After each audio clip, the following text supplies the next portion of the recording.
బాబాసాహెబ్ అంబేద్కర్ ఆలోచన విధానమే బాబాసాహెబ్ అంబేద్కర్ ఆలోచన విధానమే. అందరికీ జై భీమ్. నా పేరు గొల్మాల అప్పారావు, దళిత సేన స్టేట్ వర్కింగ్ ప్రెసిడెంట్, కందిరపాలెం, ఇందిరానగర్ 1. ఈరోజు బాబాసాహెబ్ అంబేద్కర్ గారు 134వ జయంతి ఉత్సవాలు దళిత సేన ఆధ్వర్యంలో ఆయనకు ఘనమైన నివాళులు అర్పిస్తున్నాం.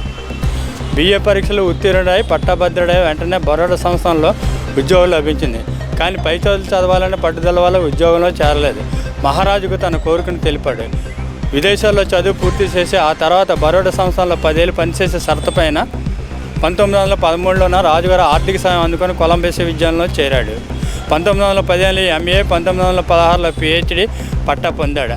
ఆనాటి సిద్ధాంత వ్యాసం 10 ఏళ్ళ తర్వాత the evolution of provincial finance in India అనే పేరుతోనే ప్రచురితమైంది. 1917లో డాక్టర్ అంబేద్కర్ స్వదేశం తిరిగి వచ్చాడు. అప్పటికే అతని వయసు 27 ఏళ్ళు.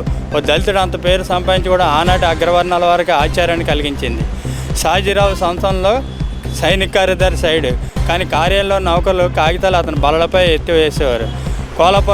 కోలాపూర్ మహారాజ్, సాహు మహారాజ్ అస్పృత నివారణకి అయితే కృషి చేస్తూ ఉండేవాడు. మహారాజ్ సాయంతో అంబేద్కర్ మూక్ నాయక్ అనే పక్షపత్రిక సంపాదకత్వం వహించాడు. సాహు మహారాజ్ ఆర్థిక సాయంతో అంబేద్కర్ని పై చదువుల కొరకు విదేశాలు పంపించాడు. 32 సంవత్సరాల వయసులో డాక్టర్ అంబేద్కర్ భారత్లోని కొలంబియా విశ్వవిద్యాలయం నుండి PhD అని లండన్ విశ్వవిద్యాలయం DSc అని పట్టా పొందాడు. కానీ కార్యాలయంలో జనులు అతన్ని అస్పృశ్యుడిగానే చూశారు. ఈ కార్యక్రమంలో పాల్గొన్న Dalit Sena city convener Golmala Meena, city secretary Patnala Jhansi, city president Puccha Kameswararao, city vice president Tadipudi Sitaram మరియు రామ్జీ అభ్యుదయ సేవా సంఘం ప్రతినిధులు ఈ కార్యక్రమంలో పాల్గొన్నారు.